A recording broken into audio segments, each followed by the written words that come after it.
Replacing a Platen roller on a ZT411 series printer. There are two Platen rollers available for your printer model.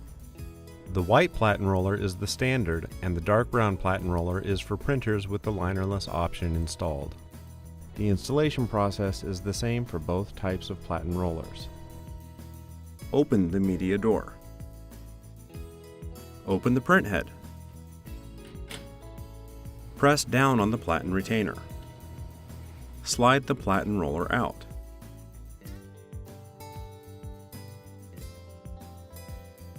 With the grooves up, set the new Platen roller into the Platen housing. Press down and hold the Platen retainer while you slide the Platen roller into the Platen housing. Release the Platen retainer. Use a soft, lint-free cloth to clean the Platen roller. Do not use any cleaning chemicals on the brown linerless Platen roller. Close the print head.